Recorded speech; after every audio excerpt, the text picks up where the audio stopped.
Hola, hola, buenas tardes a todas y todos. Bienvenidos y bienvenidas a otra entrega del curso introductorio a la espiritualidad ignaciana.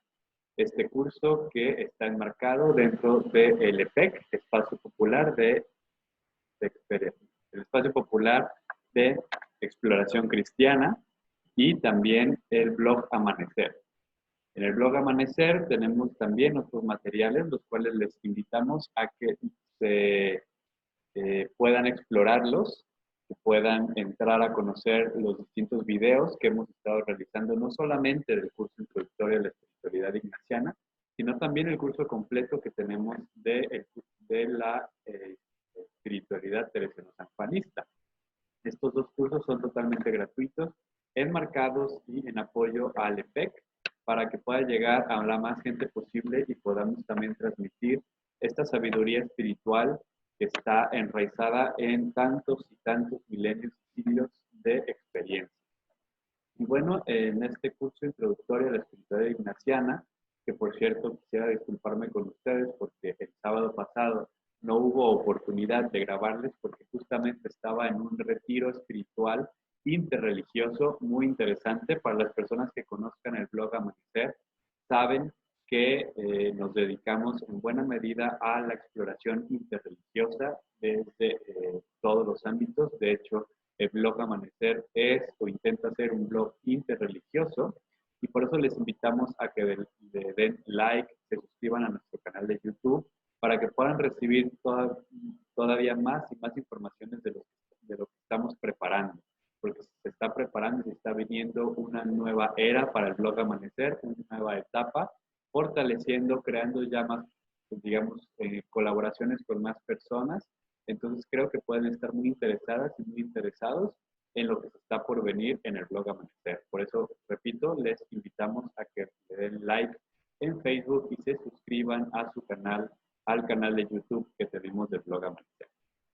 Bueno, como les decía, no tuvimos la oportunidad de grabar un video para este curso introductorio de la espiritualidad ignaciana durante el sábado pasado, pero el día de hoy retomamos donde lo dejamos hace 2 semanas.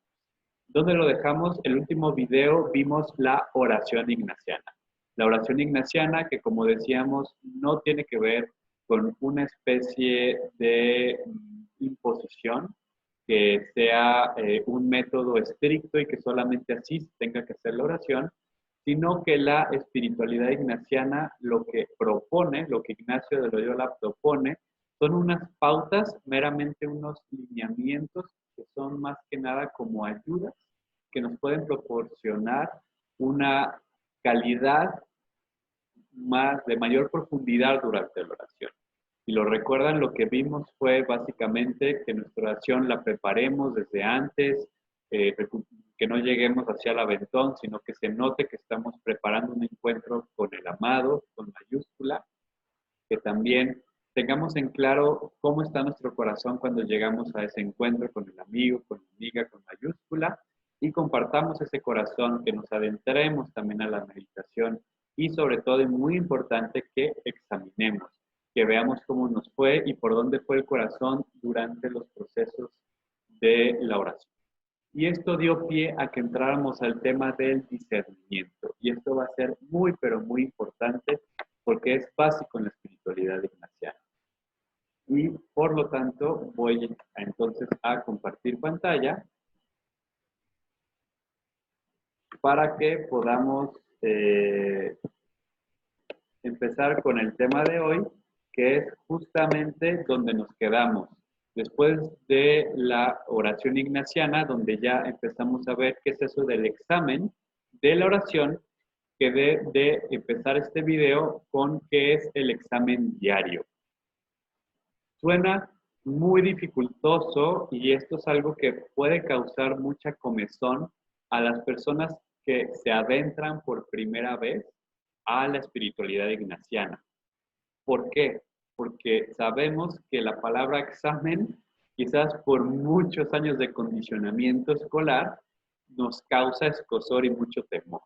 Qué flojera un examen, qué flojera esta espiritualidad que tiene que examinar como que inmediatamente se nos viene a la mente clasificar de bueno, de malo, de mejor o de peor y poner calificaciones, ¿no? Nada tiene que ver con eso. Examinar es una palabra que realmente lo que quiere decir o en sus orígenes tiene que ver como ver cómo me fue y simplemente tener conciencia de eso. Entonces, cuando Ignacio de Loyola nos invita a examinar nuestra oración o hacer examen de nuestra oración, no significa para nada que pongamos me fue bien o me fue mal. Saqué 10 o saqué 3 o 7. Reprobé o pasé. No, no tiene nada que ver con eso. El examen de la oración, que es el paso anterior, aquí está, es simplemente preguntarnos qué pasó en la oración.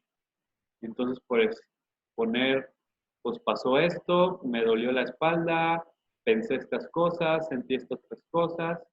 ¿Qué gracias recibí de Dios? Las gracias pueden ser, me llegó esta luz, me cayó este 20, o sentí mucho amor, me sentí conectada con Jesús, etcétera.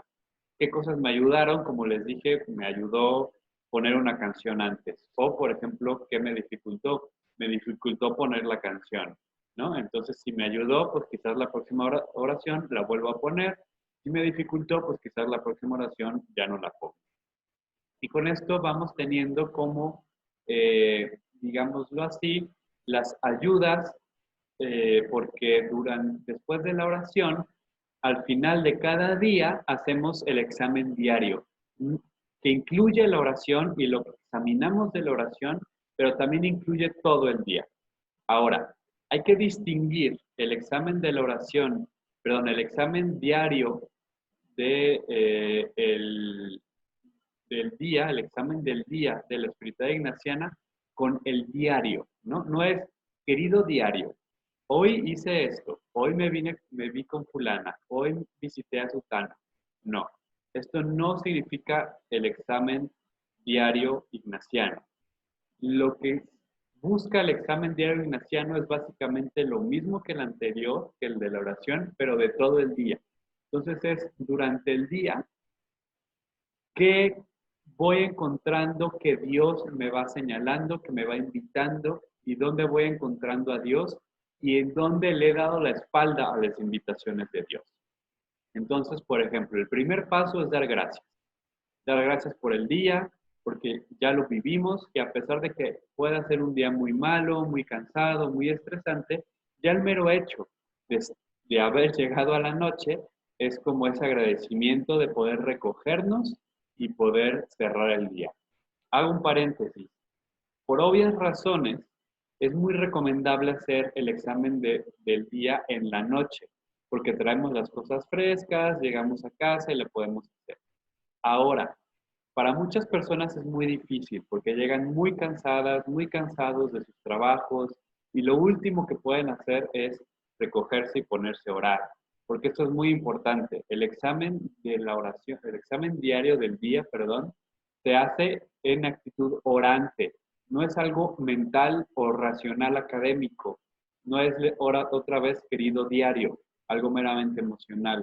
Es sentarse, ponerse en contacto con Dios, orar un rato, puede ser que dure 1 o 2 minutos con la respiración, tomando conciencia, haga una ejaculatoria, algo así, y empiezo dando gracias, como les digo, primer paso, segundo paso, repaso el día, mis pensamientos, mis actitudes, las convicciones, aquí dicen con que todo esto, pero ¿cómo repaso mi día? De nuevo, no es solamente algo intelectual, sino que cierro mis ojos y vuelvo a vivir el día. No es que dure 24 horas este examen de nuevo, pero se me van a venir imágenes de momentos muy significativos. Entonces me voy a la mañana, puede ser, digamos, de ida o de vuelta. Puede ser que me vaya a la mañana desde que inicié mi oración, recupero cómo me fue en la oración, luego cómo empecé, quizás el desayuno, quizás me di un baño, quizás tuve que salir a trabajar, quizás, y voy hasta ese momento de la oración de la noche, mi examen diario.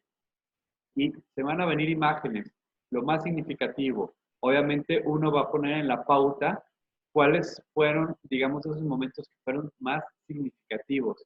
De nuevo, no se trata de escribir todo lo que pasó en el día, sino eso que movió el corazón de un lado o de otro. ¿no?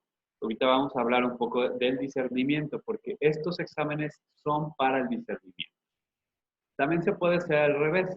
También se puede hacer que empecemos de la noche hacia la mañana, entonces desde el momento que me senté voy para atrás, cuando llegue del trabajo, cuando llegue de la escuela, voy para atrás, la comida, el desayuno, hasta la oración de la mañana o desde que me levanté. Y así, de una forma u de otra, voy captando cuáles son esas invitaciones. ¿Qué sería, por ejemplo, ya el paso número 3? ¿Cuál fue el pensamiento más recurrente? ¿Me ayudó a crecer en libertad, fe, esperanza o amor? ¿No? Esto que fui sintiendo interiormente, estas emociones, la emoción es una palabra es de la espiritualidad ignaciana muy importante. Puede haber emociones o puede haber tretas. Ahorita en su momento voy a hablar del buen espíritu y del mal espíritu. Pero digamos que internamente podemos sentir cuestiones, movimientos internos que nos jalonean hacia Dios o nos jalonean en sentido contrario a Dios. Y entonces voy a ir discerniendo estos pensamientos, estas ideas, estas actitudes, esto que me ha ido pasando, me acercan más a Dios, es decir, crece mi libertad, mi fe, mi esperanza y mi amor, o disminuye. Cuarto punto, doy gracias o pido perdón por estos pensamientos o cosas que fue viviendo en el día. Entonces, por ejemplo, de todo aquello que me fue acercando más a Dios porque me aumentó mi libertad, mi fe, mi esperanza y mi amor, doy gracias porque asumo, porque reconozco que es pura gracia, que es puro Dios que se está manifestando y está entrando en contacto conmigo. Pero también pido perdón, y el pedir perdón no es dar golpes de pecho ni latigazos en la espalda. Pedir perdón es reconocerse a sí mismo, a sí misma, como que podemos meter la pata y quizás hubo una gran oportunidad en el día donde pudimos haber entrado en contacto con los demás y servido a Dios. Y no lo hicimos porque estábamos distraídas, distraídos, porque estábamos pensando en otras cosas, en las prisas, o porque expresamente me dio miedo, porque no me atreví, etcétera, porque vi mucho antes mi propio beneficio que el beneficio de la comunión y de la relación, porque rompí la relación. Pedir perdón es siempre perdonare, perpetuar el don, ¿no? Seguir dándonos. Entonces, pedir perdón es decir, le di la espalda al don del amor de Dios y no aproveché una oportunidad para entrar en comunión con Dios, con los demás y con el mundo. Lo que hice fue más bien ensimismarme, darle la espalda a la comunión, entonces pedir perdón, es decir, le di la espalda al don, pero me volteo y ahora quiero también perdonar y ser perdonado, perpetuar el don, seguir entregándome al dinamismo de la donación amorosa de un Dios que se entrega y nos invita siempre a la comunión. Punto número 5, lo que sigue para el día siguiente, hago, digamos, una especie de, no sé si de promesa, pero sí, como diría Santa Teresa de Jesús, tomo la determinada determinación, es decir, sí, tomo la determinada determinación de que mañana voy a ser distinto en las cuestiones que quizás hice de manera que me equivoqué o no sentí que fluyera en el dinamismo del amor, y entonces tomo la resolución de que el día de mañana sí va a ser así. El día de mañana vamos a volver en la noche, a volver a hacer nuestro examen y nos vamos a dar cuenta de que la volvimos a meter la pata. Entonces de nuevo hacemos resoluciones y vamos, digamos, poniendo nuestra voluntad en ir cambiando esas actitudes, esos modos que sabemos que no nos favorecen para entrar en la comunión de amor con Dios, con los demás y con el mundo, con la Madre Tierra y con todas las cosas que hemos estado rompiendo esas relaciones amorosas. Y el asunto es que todos los días, hasta el final de nuestros días, podemos seguir metiendo la pata. El asunto es que haya esa voluntad de transformación, ese deseo de transformación y lo ponemos en las manos de Dios. Entonces, esto es básicamente de lo que se trata un examen diario ignaciano.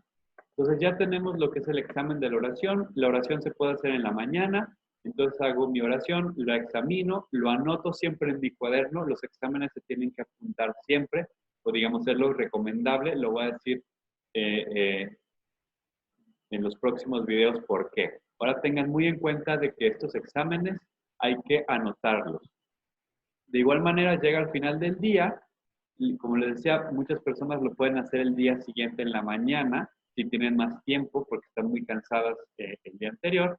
Y entonces, ya sea en la noche o en la mañana siguiente, cuando hago mi examen del día que corresponde, también voy apuntando estas cosas que me van moviendo y voy apuntando los pensamientos y voy apuntando por lo que quiero dar gracias, voy apuntando por lo que pido perdón. Y lo voy metiendo en mi cuaderno de discernimiento. Se recomienda muchísimo que tengan un cuaderno exclusivo para el discernimiento.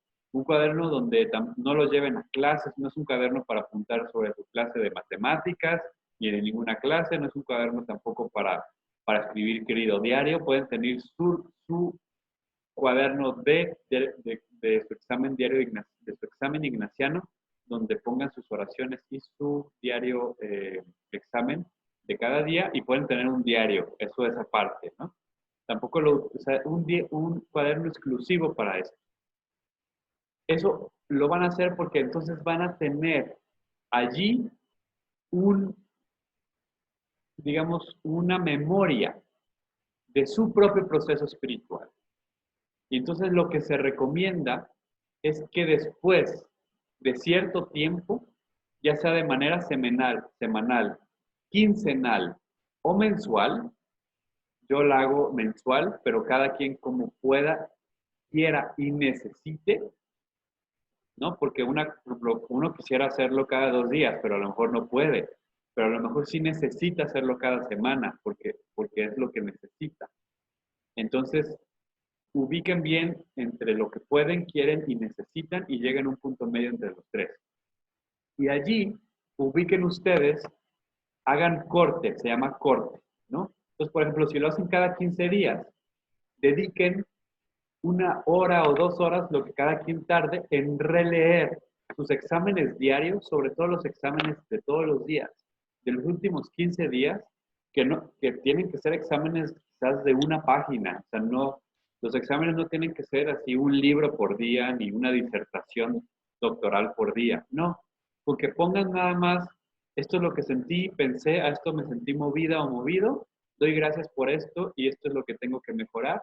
Con eso, que puede ser 1 o 2 paginitas, leer lo de los 15 días y anotar como una especie de síntesis de esos días, de cada vez que se haga el corte. Por eso es importante que tengamos un cuaderno exclusivo para eso. Si no recuperamos nuestros exámenes, se van a quedar allí. Y yo ya me olvidé de mi examen que hice, dejen tú el mes anterior. Muchas veces ya se me olvidó lo que escribí el día anterior. Entonces, si vuelvo a ellos, me voy a poder dar cuenta de patrones que se van repitiendo. Entonces, por ejemplo, yo, Elías González, esto nos ayuda mucho a tener una decisión. Esto ayuda muchísimo a la hora de tomar una decisión y hacer un discernimiento frente a Dios. Esto no es una cuestión meramente intelectual, es del espíritu, es de las emociones y por supuesto de la cabeza. Es todo el ser humano que está metido en el discernimiento. Entonces, cuando hacemos un discernimiento y tenemos estos datos de, por ejemplo, lo que hemos estado decidiendo o lo que hemos ido sintiendo.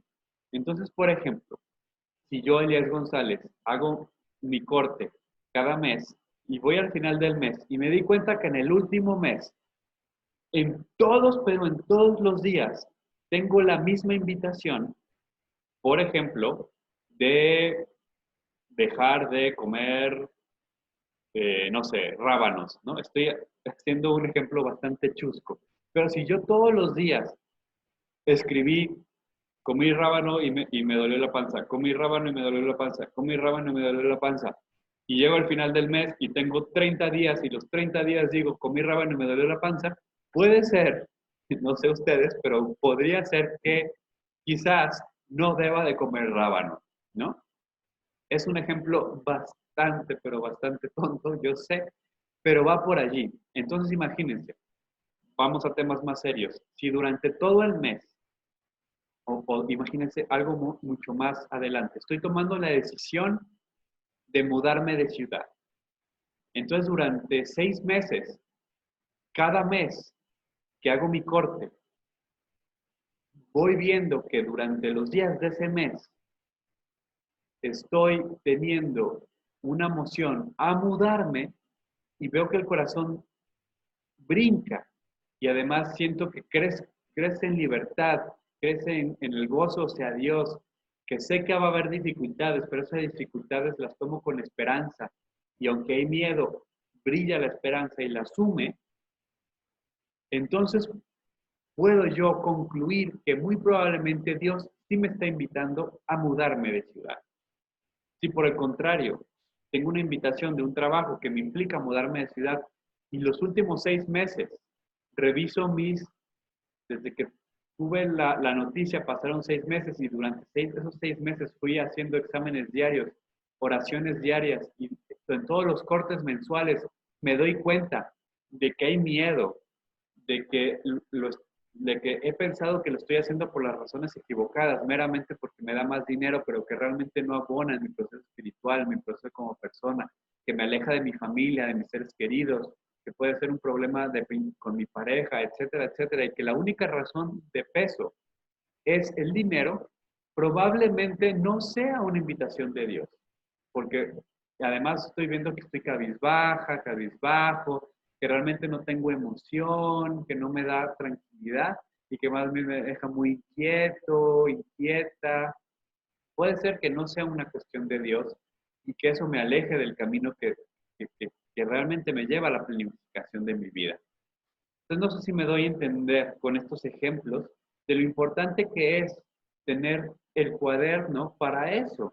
Y entonces hacer los exámenes diarios y cada cierto tiempo, que como les digo, puede ser semanal, quincenal o mensual, haga un corte para recuperar lo que voy sintiendo. Y cada corte también es una oración. Lo ponemos frente a Dios, en silencio, en oración, platicándolo con Él, con Jesús, con María, como ustedes lo vivan de mejor manera.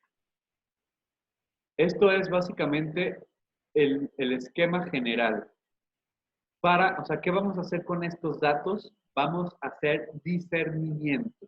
Y con esto básicamente quiero entrar a el tema del discernimiento, que es fundamental en la espiritualidad ignaciana, es de sus núcleos centrales, de sus cosas más importantes. ¿Qué voy a discernir? Mi vida. ¿Y qué es lo que quiero buscar? El ad majorem Dei gloria, ¿no? La mayor gloria de Dios. Entonces voy a discernir lo que está pasando en mi vida, las distintas decisiones que tengo que hacer con las distintas opciones que tengo de frente para poder discernir, es decir, discernir significa desmenuzar, separar, para poder ver más claro y decidir desde allí hacia qué opción tomar, qué camino andar. Entonces, el discernimiento es siempre discernimiento de espíritus. Como les decía, discernimiento entonces es la separación para poder tener mayor claridad. Con claridad no me refiero meramente a lo mental, sino sobre todo lo espiritual y lo emocional. Entonces, Ignacio habla de la discreta caritas. La caridad o el amor es, o lo que nos está diciendo Ignacio con esta frase de discreta caridad o caridad discreta, es una caridad o un amor ordenados. ¿Ordenados a dónde? Hacia Dios, hacia la mayor gloria de Dios, como ya hicimos los ejercicios y tomamos una decisión de seguir a Jesús por su camino. Y entonces, ahora lo que nos toca discernir es dónde podemos dar más y aportar más a ese reino de Dios que nos invita al proyecto de Jesús. Por lo tanto, la pregunta es, de esas opciones que tengo delante, ¿cuál es la que me lleva más? Ese es el magis ignaciano. ¿Cuál es la que más me lleva a Dios? De las opciones que tengo, ¿cuál es la que más me lleva a Dios? Y eso es lo que estoy discerniendo. Por lo tanto, y esto es muy importante, el discernimiento no es entre lo bueno y lo malo, sino entre lo bueno y lo mejor. Al inicio de nuestra vida espiritual, y esto no es una cuestión exclusiva de la espiritualidad ignaciana. Esto lo dicen muchísimas espiritualidades, el Vedanta, los Upanishads, digamos, espiritualidades con las que en lo personal he tenido contacto. Están de acuerdo que al inicio de la vida espiritual, uno de los primeros pasos de la vida espiritual es comenzar a aprender a distinguir aquello que me hace bien o aquello que me hace mal. Aquí no estamos hablando de bien y mal en un sentido moral. Muchas personas sí lo van a entender así, como no saber distinguir lo que dogmáticamente, lo que la revelación de la escritura y los padres y madres de la iglesia y la tradición de la iglesia, muy recomendable. Yo no lo entiendo así y yo lo asumo como mi interpretación, como mi propia experiencia. No va por ahí. Por supuesto que eso es importante y lo podemos trabajar después. ¿Por qué es importante? Porque es el conglomerado de miles de mujeres y hombres que dentro, en este caso, de una cosa muy airosa, muy etérea, muy diversa, que le llamamos cristianismo, que no es una cosa unificada, sino que es una diversidad de cosas muy distintas. Esos cristianismos, en su diversidad, esas personas que han caminado el seguimiento a Jesús, han llegado a ciertas ideas, han llegado a ciertos aterrizajes que es muy importante tener en cuenta, para no empezar desde cero. Esa es la importancia de tener en cuenta la iglesia. En las tradiciones semitas, hablando particularmente del judaísmo, el cristianismo y el islam, hay siempre dos, digamos, modelos o dos ámbitos a los cuales apelar para poder encontrar sabiduría. De nuevo, el término oficial es dos ámbitos normativos. A mí no me gusta eso, no me gusta entenderlo como cuestiones que lanzan normas, sino como dos ámbitos a los cuales podemos asistir para poder iluminarnos con sabiduría de hombres, mujeres, niños y niñas, de la diversidad humana que están allí presentes. Y acudimos a esa sabiduría ancestral para poder discernir mejor, porque discernimos siempre, siempre con otros y otras y jamás el título personal. Eso lo vamos a ver después.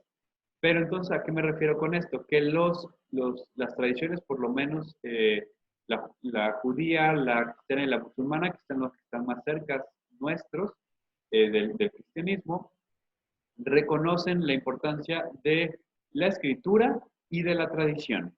Entonces, el discernimiento nos ayuda muchísimo a tener en cuenta la escritura, ¿no? O sea, lo que se dice allí, que nos puede iluminar en nuestros discernimientos. A mí y a muchas personas, por ejemplo, nos ha ayudado muchísimo durante el discernimiento orar un pasaje de Jesús, meternos allí, platicar con él, tratar de entenderlo, y eso da muchísimas luces. Pero también hay otra que se llama otro ámbito, como les digo, que se llama la tradición.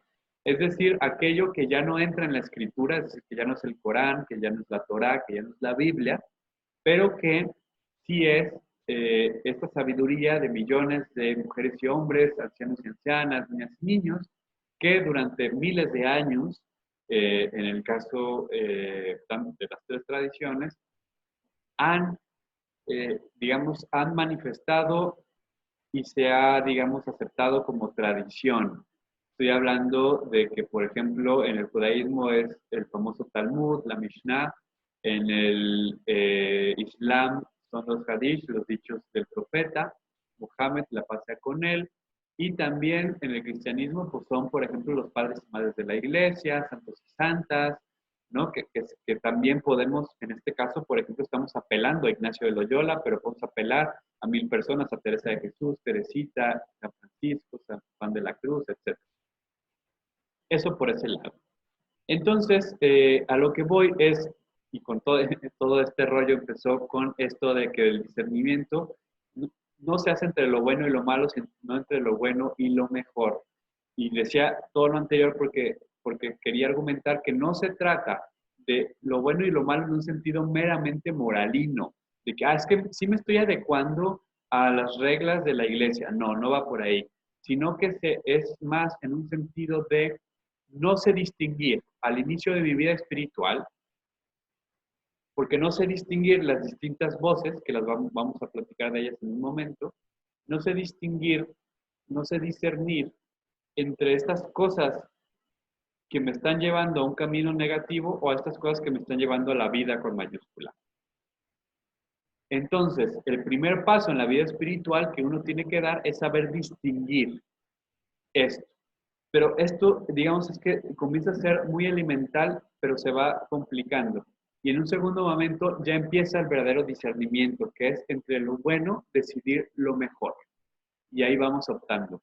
Va a estar presente siempre el mal espíritu con una vocecita tratándonos de tentar, pero conforme vamos caminando y así como ejercitando el músculo del discernimiento, vamos a podernos conocer internamente. Por eso, como decía Santa Teresa de Jesús, el autoconocimiento es el pan con el que se han de comer todos los manjares, y por eso está al inicio de la vida espiritual.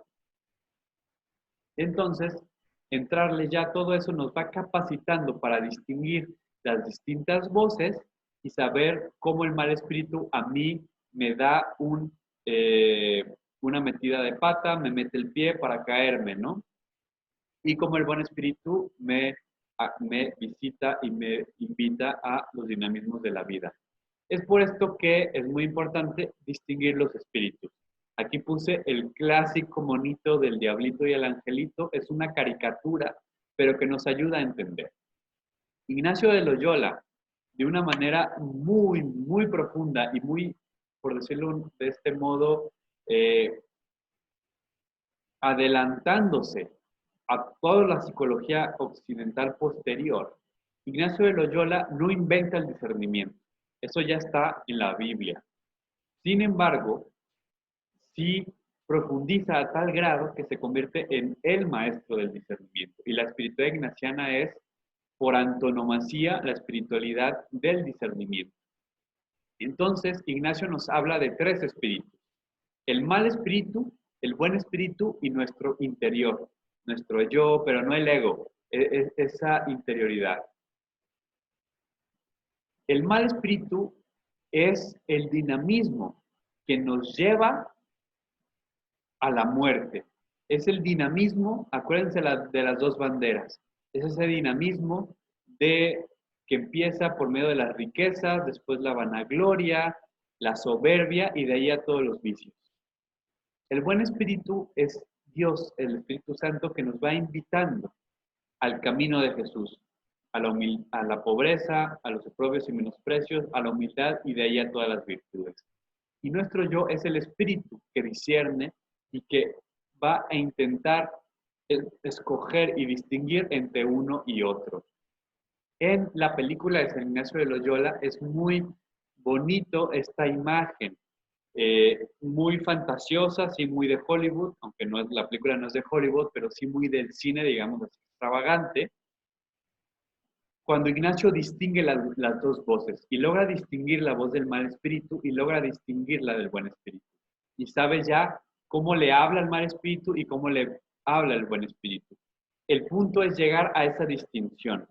Como les digo, siempre vamos a poder mejorar en esa distinción, pero es muy, muy, o casi casi les puedo asegurar que nos vamos a morir y el día anterior todavía estamos aprendiendo de cómo nos habla tanto el buen espíritu y el mal espíritu.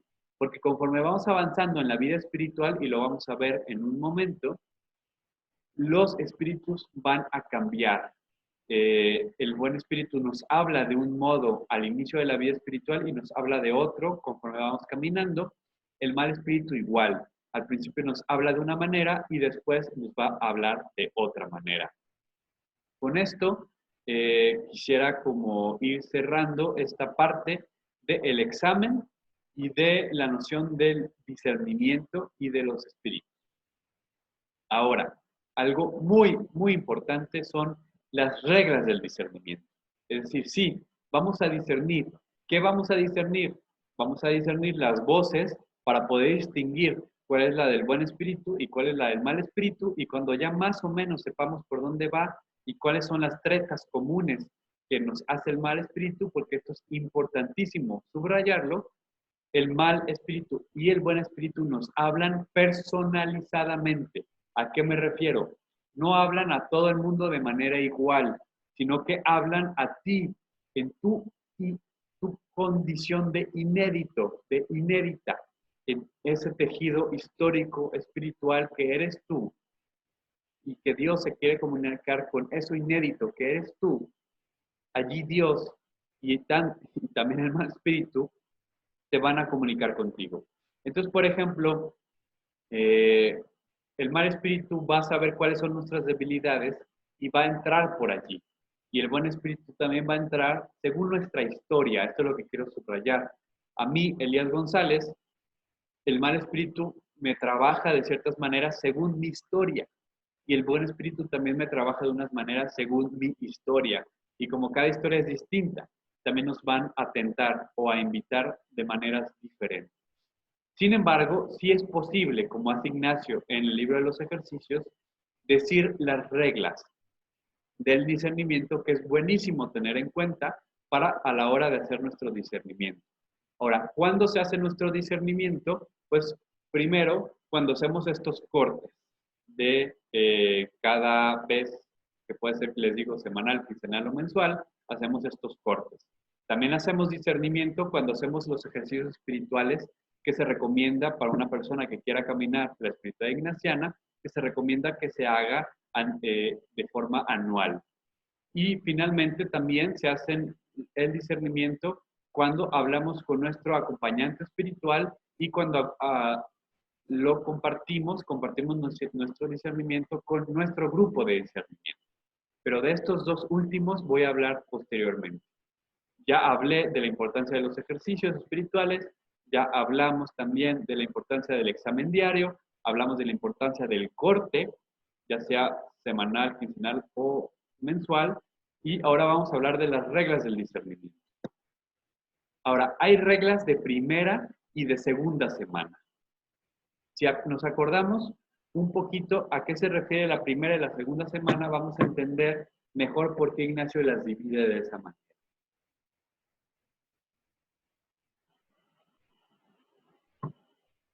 La primera semana no se refiere únicamente a la primera etapa de los ejercicios espirituales, sino que se refiere también a la primera etapa de la vida espiritual. La primera etapa de la vida espiritual es aquella del pecado, del reconocimiento de nuestra propia historia, del reconocimiento de nuestra propia humanidad y de cómo Dios nos quiere hablar allí con amor para hacer redención. Entonces, tanto la primera, segunda, tercera y cuarta semana son momentos de la vida espiritual. Entonces, podemos decir que estamos en primera semana o en segunda, en tercera, en cuarta, sin necesidad de estar adentro de los ejercicios de un mes o de una semana. Son también como estados espirituales. En esos estados espirituales, en la primera semana, los espíritus nos hablan de manera distinta. Y a eso se refiere la primera regla de discernimiento según la primera semana. La primera regla de discernimiento nos dice, en esa primera regla, Ignacio nos dice que las personas que van de mal en peor bajando, de las que van en picada, perdiéndose cada vez más, que van, pues yo creo que es súper elocuente esta frase, ¿no? De mal en peor bajando. O sea, las personas que realmente están cada vez más enredadas en estos dinamismos que rompen el amor y la comunión, en esos dinamismos, las personas que se encuentran en esa situación, el mal espíritu las tienta de forma muy explícita, porque no tienen barreras, o sea, no tienen como estos escudos para poder discernir. Es una persona que está enrolada, en términos orientales le llamarían el samsara, ¿no? Esta red de ignorancia, estas personas que no estoy hablando necesariamente de personas que llevan una vida a todas luces, que lastiman a las demás, que son violentas. No, estoy hablando de todas y todos. A veces nos metemos en un dinamismo tan terrible que el mal espíritu nos tienta muy fácil. Nos pone la cosa de frente y caemos, y caemos, y caemos, pero porque estamos desintegrados y desintegradas. Y eso es bien difícil de prever, A veces no queremos aceptarlo, pero es muy importante darnos cuenta que muchas veces caemos en esos dinamismos y cuando estamos allí, el mal espíritu nos tienta de manera muy cruda, tajante, poniéndonos enfrente de la tentación y nosotros caemos así muy ingenuamente, voy a decirlo de esta manera, nos vamos de hocico contra el pavimento. Perdón por la palabra, pero creo que es muy, muy así, ¿no? Cuando lo vivimos. Y en esas situaciones, cuando vamos de mal en peor bajando, el buen espíritu, o sea, Dios, más bien lo que nos crea es como un remordimiento, dice Ignacio, como una espinita, una vocecita, que a pesar de que decidimos seguir en el dinamismo de la separación y del pecado, queremos seguir reproduciendo ese dinamismo del mal en el mundo, hay una vocecita, hay algo internamente, una sensación que nos dice, no, no va por aquí, no, quizás no. Eso es el buen espíritu. Así es lo máximo que le damos cabida al buen espíritu cuando estamos ya tan tajantemente metiendo la pata constantemente. La segunda regla nos habla de un segundo tipo de momento en el que podríamos estar, que ya no es el mal en peor bajando, sino que es el bien en mejor subiendo. Aquí es al revés. El mal espíritu, así como que nos crea dudas, así como que están, porque ya estamos bien, o sea, ya estamos en un proceso de opción por el reino, de conocimiento interno de Jesús para más amarle y más seguirle, y ahí es donde el mal espíritu nos tienta, ¿no? Y entonces nos dice, internamente tenemos como estos movimientos que son como, híjole, creo que no es por acá, porque no te gusta más esta otra cosa, o también, por ejemplo, nos dice, ay, tú ni siquiera, esto es para santos, esto es para personas muy buenas, tú no eres así, o también estas voces que nos dicen, tú no puedes, tú vas a fallar, mejor toma el camino fácil, ¿no? Así nos tienta el mal espíritu cuando vamos de bien en mejor subiendo. Y en cambio, el buen espíritu nos da ánimos, nos da consolación, nos da fuerzas para mantenernos en esos procesos que sabemos que son del buen espíritu, que sabemos que son de Dios y que de pronto nos llegan las flaquezas, nos llegan las dudas, pero el buen espíritu nos da como esas inflamaciones de amor para mantenernos en esos procesos. La tercera regla de discernimiento es la diferencia entre consolación y desolación. La tercera regla nos explica qué es la consolación. Y literalmente Ignacio dice lo siguiente. La consolación es cuando en el alma se produce alguna emoción interior, con la cual viene el alma a inflamarse en amor de su Criador y Señor, y como consecuencia ninguna cosa criada sobre la faz de la tierra puede amar en sí, sino en el Criador de todas ellas. Llamo consolación todo aumento de esperanza, fe y caridad, y toda alegría interna que llama y atrae a las cosas celestiales y a la propia salud de su alma, aquietándola y pacificándola en su Creador y Señor. Traducción: consolación es todo ese movimiento interior que nos produce mayor amor a Dios, mayor compromiso por el reino y nos lleva a una paz profunda. Esto no significa que sea necesariamente una ausencia de miedo o ausencia de inquietudes o de dudas. No, eso es muy peligroso. En las consolaciones puede haber miedo, duda e inquietud. La paz espiritual no es la ausencia de duda, ni la ausencia de miedo, ni la ausencia de inquietudes, sino esa esperanza de decir, apuesto por esto, a pesar de que no tengo certeza de qué va a pasar, sé que es por aquí. Y se me inflama esa esperanza y es el buen espíritu el que me invita a seguir caminando. Y la consolación son esas confirmaciones de lo que voy optando y sí, es como sí va por ahí. Es Dios que se mete dentro de nosotros y nos dice, sí, va por ahí esto que está caminando. Por el contrario, la desolación, dice Ignacio, llamo desolación todo lo contrario a la tercera regla, todo lo contrario a lo anterior. Es decir, toda esa oscuridad del alma, toda esa turbación, esas inclinaciones a las cosas bajas y terrenas, inquietud de varias agitaciones y tentaciones, moviendo a desconfianza, sin esperanza, sin amor, hallándome el alma toda perezosa, tibia, triste y separada de Dios. Eso es la desolación. La desolación es lo contrario de la consolación, mientras la consolación es esos momentos en donde siento la confirmación de Dios que me dice, sí, sí va por ahí. La desolación es lo contrario. La desolación es sentir la ausencia de Dios, es sentir que no hay amor, que tengo estas dudas, pero estas dudas en un sentido que sí me hunden en la desesperanza, que sí me tumban. Las dudas desde la consolación son dudas de decir, pues no sé qué va a pasar, tengo miedo, pero sé que estoy optando por el reino, sé que estoy optando por Jesús. En cambio, la desolación te pierde, te paraliza, te desmoviliza, no sabes hacia dónde va. Y eso es la desolación. La quinta regla es que en tiempo de desolación no hay que hacer mudanzas. Esto es muy, pero muy importante. De hecho, Ignacio, lo vamos a ver en videos posteriores cuando abordamos los modos de hacer opción. Ignacio nos dice muy claramente que, no, que los peores momentos para tomar una decisión son, y esto lo podemos constatar en nuestras propias vidas, porque creo que todas y todos hemos tomado opciones en momentos de mucha euforia, estamos totalmente emocionadas y emocionados y decimos, sí, contigo, con todo, y ya mañana me caso contigo, y pues viene la realidad de que la otra persona también es humana y hay dificultades, ¿no? Entonces, momentos así de mucha euforia no son muy buenos para tomar decisiones, pero momentos de mucha desolación, de mucha tristeza que nos paraliza y andamos todos cabizbajos, tampoco son muy buenas para tomar decisiones. Entonces va por ahí esta quinta regla de que no hay que tomar no hay que hacer cambios en los modos en los momentos de desolación. La sexta regla, dice Ignacio, aprovecha mucho reaccionar intensamente contra la misma desolación. Entonces, frente a la desolación, cuando me viene, me va a venir siempre con invitaciones a no hagas nada, quédate solo,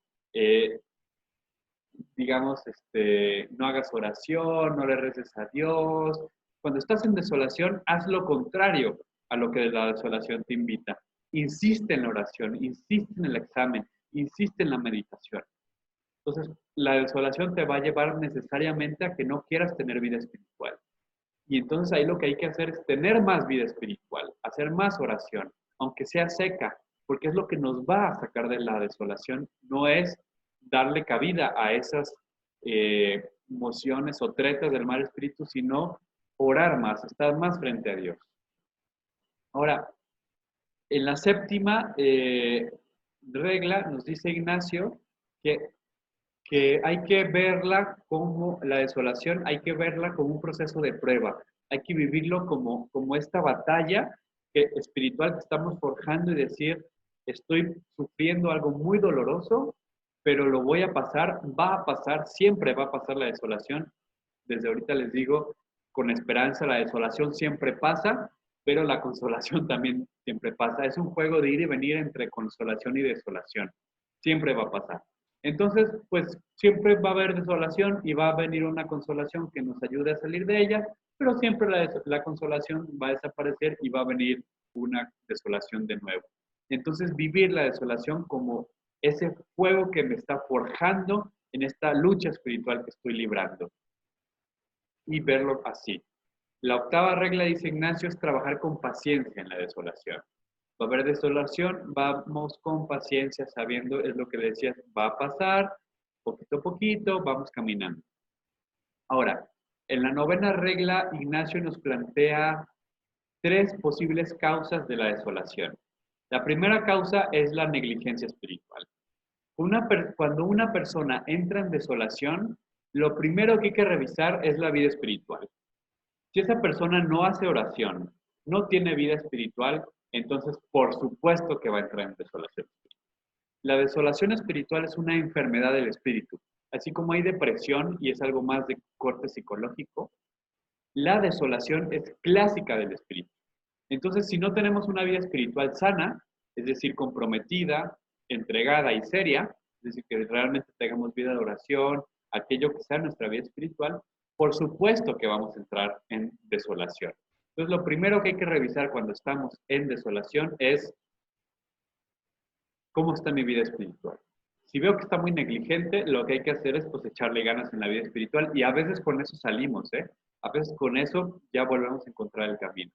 Otras veces es efectivamente una prueba que hay que traspasar, un túnel oscuro que hay que pasar y que vamos a ver la luz siempre detrás.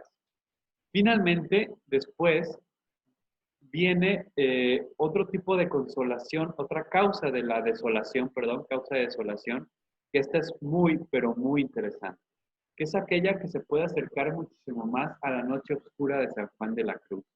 Es esa desolación que viene sin causa precedente, que viene de la nada. Es decir, revisé y sí estoy teniendo una vida espiritual totalmente sana. Además, revisé y todo en mi vida está normal, es decir, no tengo ninguna crisis, por lo tanto no puedo decir que viene una prueba, porque todo está como tranquilo en mi vida o todo está muy bien. Entonces, el tercer tipo de desolación son aquellos que vienen de la nada y que Dios nos las pone. Dios nos invita a vivir un proceso desolatorio para que nos caiga el 20 de que nosotras y nosotros no podemos crear la consolación. Esto es muy importante en la vida espiritual. En la vida espiritual, cuando estamos en procesos de consolación, podemos caer en el engaño de olvidarnos de Dios. Y estamos también, esa es la clásica de que solamente le rezamos a Dios cuando tenemos problemas y cuando estamos felices nos olvidamos. Entonces, cuando estamos en consolación, podemos caer en el error de pensar que nosotras mismas estamos creando la consolación con lo que hacemos. Y como oro y mis oraciones son muy bonitas, y hago mi examen diario, y hago todo muy bien, como voy a misa y soy muy buena, muy bueno, entonces merezco. Eso es otra, o que yo merezco o que yo creo la consolación. Y Dios nos pone en desolación para decirnos, no, mijito, no, mijita, la consolación es porque te amo, ni porque te la merezcas, ni porque te la hayas ganado, ni porque la has creado. Si estás en consolación es porque yo te amo y así, digamos, estamos entrando en una relación, es pura gracia, pero tú no lo puedes crear. Puedes poner las condiciones necesarias para tener una relación sana con Dios, pero por más que tú le eches ganas, es Dios el que llega primero, como dice el Evangelio de Juan, que nosotros amamos a Dios no porque nosotros amamos, sino porque Dios nos amó primero. Estas son las tres causas de la desolación. La 10ª regla dice lo siguiente: el que está en consolación piense cómo deberá actuar en la desolación que vendrá después y tome nuevas fuerzas para entonces. De nuevo, siempre después de la consolación va a venir la desolación. Nunca te vas a salvar de eso. Y también después de la desolación va a venir la consolación. Entonces, cuando estés en consolación, no te confíes, sino que, ok, ahorita estoy en proceso consolatorio, qué hermoso, agradezco, pero entonces, para cuando venga desolación, me acuerdo de los procesos de consolación, me acuerdo que es temporal la desolación, me acuerdo de los tiempos mejores y sé que va a venir algo mejor. 11ª regla, se trata de ser humildes en la consolación y en la desolación saber que si me mantengo allí, Dios me va a seguir colaborando para salir de esos procesos. La 12ª regla, 12, 13 y 14 son muy buenas porque nos dicen cómo actúa el mal espíritu. Ignacio nos dice 3 modos en cómo el mal espíritu actúa en nosotros y nosotros. La 12ª regla dice que el mal espíritu trabaja como perrito faldero, es decir, como esos perros chiquititos que hacen mucho ruido, se envalentonan y están ladrando, ladrando y ladrando, y que si no si no les dices nada a los perritos, entonces se creen mucho y van creciendo y creciendo y te ladran más fuerte. No toman conciencia de su tamaño. Pero basta con que le hagas un pas, ¿no? Un sopetón al piso, cuando el perrito como que se asusta y se da cuenta de que es muy chiquito y que pues, no puede contigo. Así es el mal espíritu.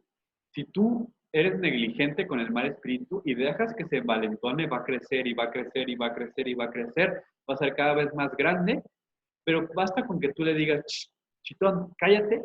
Con eso el mal espíritu, muchas veces de buenas a primeras, ya con eso. Es decir, las primeras tretas, los primeros emociones que tú digas, no, ya me va el bajoneo, dices, no, adelante, voy a seguir el camino con determinada determinación. Quiero amar y seguir a Jesús. Con eso basta para que el mal espíritu se desinfle. El segundo modo que trabaja el mal espíritu es, dice San Ignacio, como un Don Juan, como una persona que conquista, es muy seductor y que te dice, no le digas a nadie, que sea nuestro pequeño secreto. Nadie se tiene que enterar. Entonces, como que el mal espíritu nos va tentando de cosas que nos da ver y nos mete vergüenza de contarle a los demás. Eso es muy peligroso si nos quedamos con esas cosas. Es muy bueno platicarlas con otras personas. Muchas veces cuando las platicamos se diluye, se desvanece la treta del mal espíritu. Entonces, el mal espíritu siempre nos va a querer tentar con no le digas a nadie. Y finalmente, la regla 14, Ignacio nos dice cómo actúa el mal espíritu. Actúa como un gran estratega, es decir, como un jugador de ajedrez o un general de batalla que conoce muy bien sus piezas y conoce muy bien las debilidades de su enemigo, es decir, nosotros y nosotras. Entonces, el buen, como decía, como dice ese dicho, el diablo sabe más por viejo que por diablo, ¿no? Entonces, el mal espíritu sabe muchísimo de tu historia personal, se la sabe toda mejor que tú, y entonces siempre nos vamos a caer, ¿no? Siempre vamos a tropezar con la misma piedra, nuestro talón de Aquiles, y por ahí constantemente nos va a estar viniendo el mal espíritu. Esta es la 14ª regla el discernimiento de la primera semana. Solo recupero una última cosa de esta última regla, así como por eso, como el mal espíritu nos conoce tan bien, por eso también es tan importante que nosotras y nosotros nos conozcamos muy bien a nosotros mismos. Por eso el autoconocimiento es la puerta para el camino espiritual. Si no, no vamos a poder saber todo esto, cómo funciona el mal espíritu, porque nos conoce muy bien. Bueno, con esto voy a cerrar este video, que ya se alargó bastante, pero son, por lo tanto, ya las reglas del discernimiento de la primera semana. La siguiente sesión vamos a ver las reglas de discernimiento de la segunda semana. Y con esto vamos a poder ir aterrizando cada vez más en la vida de cómo llevar la espiritualidad ignaciana en estos procesos que vamos teniendo. Muchísimas gracias, espero les haya gustado, les haya interesado este video. Les pido o les invito que nos dejen sus comentarios, sus dudas, sus sugerencias, para poder también llevar todo esto a mayor gente. Les pedimos y les invitamos también a que compartan estos videos, que le den like a la página de Facebook y que se suscriban a nuestro canal de YouTube. Muchas gracias de parte del blog Amanecer, Filosofía Mística y Espiritualidad y del Espacio Popular de Exploración Cristiana. Muchas gracias, hasta pronto.